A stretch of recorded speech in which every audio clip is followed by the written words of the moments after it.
Dark Souls has always been renowned for its ability to draw players into its rewarding gameplay elements. I wanted to take a brief look at what the Undead Asylum, the tutorial in many cases, really taught players. What lessons were learnt through this relatively short and secluded journey, and how this applies to the early stages of Dark Souls as a whole. Videos explaining and analysing Dark Souls are ubiquitous, so I'm taking lore out of the equation and focusing purely on elements that resonated with me. Therefore, this video will be about its design and philosophy as opposed to the lore and myths surrounding the Dark Souls universe. If there's anything you think I've missed or anything you'd like to add, let me know in the comments below. I'd love to hear from you. So, first things first. Oscar throws down a body. Attached with it is the key to your escape.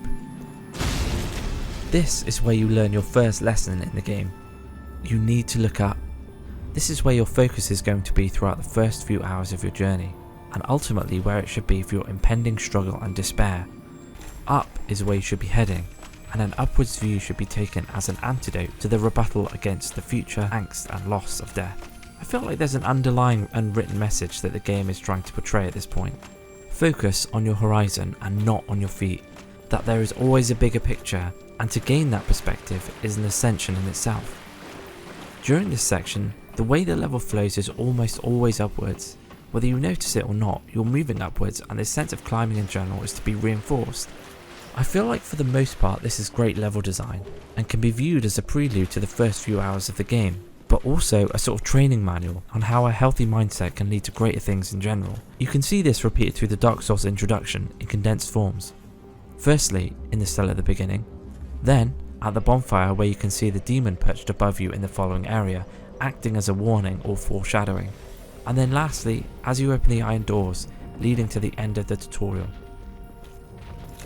The bonfire section is a great example of how the game teaches you how to play both mechanically and unconsciously. This section of the tutorial spirals upwards in general, and its purpose is to allow the player to experience a sense of growth while also providing crucial items and acting as a showcase for future mechanics. What separates this concept from that of simply pragmatic level design is that the problem of elevation could have been solved by a simple ladder. But having a player climb a ladder after escaping the demon would negate the unconscious lesson of ascension that's interwoven with the tutorial. However, that is not to say that there is no pragmatism to the level design in this section. Additional lessons are introduced briefly, such as how unreachable items can be identified and the sense of puzzle solving that accompanies it, as well as a gate revealing a shortcut just after the trap on your way to the perch. By the time you've worked your way up to the top, you've acquired gear, obtained and learnt how to use your healing tools, and the mechanics of a drop-down attack.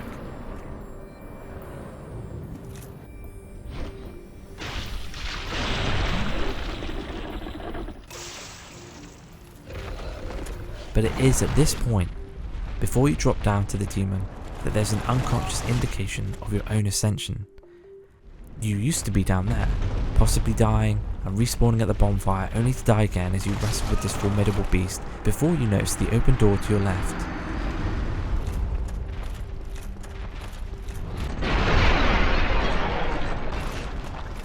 Now you're above, looking down with not only the tools to finish the demon off, but a visual perspective on where you used to be. It is clearly evident at this point that ascension has taken place.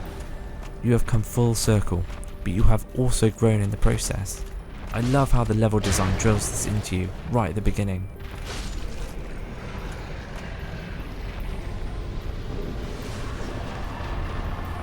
Once you go through the doors and past the cutscene, you're dropped off at the Firelink Shrine, a place that deserves a video all by itself. However, from this point onwards, the lessons learned from the tutorial, both conscious and unconscious, become ever more useful as you venture to the Undead Parish. For example, the way the Drake stuns you then draws your attention to the bridge above. It diverts your attention, albeit briefly, to where the second boss of the game is, your next destination. Notice how, even at the lower parts of the Undead Parish, the bell tower mentioned by the crestfallen warrior cannot be seen directly. There are only 3 spots that reveal the bell tower throughout your journey. The cutscene at the beginning, where the crow flies you from the Undead Asylum to the Firelink Shrine. the area where you fight the tourist demon, and the bridge below, guarded by the red drake.